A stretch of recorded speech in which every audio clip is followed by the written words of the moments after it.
International തപാൽ office വഴി ഫ്രാൻസിൽ നിന്ന് മയക്കുമരുന്ന് എത്തിച്ച കേസിൽ ഒരു യുവാവ് അറസ്റ്റിലായി. തിരുവനന്തപുരം വെമ്പായം സ്വദേശി അതുൽ കൃഷ്ണനാണ് ഇപ്പോൾ പിടിയിലായത്.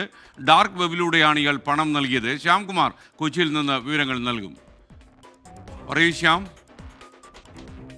SKN വെമ്പായം സ്വദേശി അതുൽ കൃഷ്ണനെയാണ് എക്സൈസ് വെമ്പായത്തെ വീട്ടിൽ നിന്ന് അറസ്റ്റ് ചെയ്തത്. ഇയാൾ ഡാർക്ക് വെബ് വഴിയാണ് ഈ ഫ്രാൻസിൽ നിന്ന് MDMA ഓർഡർ ചെയ്തിരുന്നത്.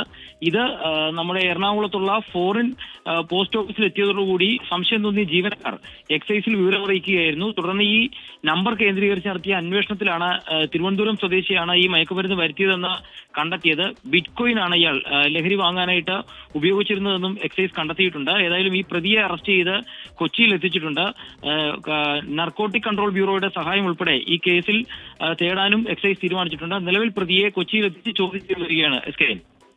Okay, thank you Shyamkumar. എന്തായാലും ലഹരിക്കെതിരായിട്ടുള്ള നമ്മുടെ അന്വേഷണ പരമ്പര തുടരുന്നു മാത്രമല്ല, ഈ ലഹരി മാഫിയയുടെ കടയറത്ത് വീഴ്ത്താൻ സർക്കാർ നടത്തുന്ന എല്ലാ ശ്രമങ്ങൾക്കും 24 കൂട്ടിനുണ്ടാകും.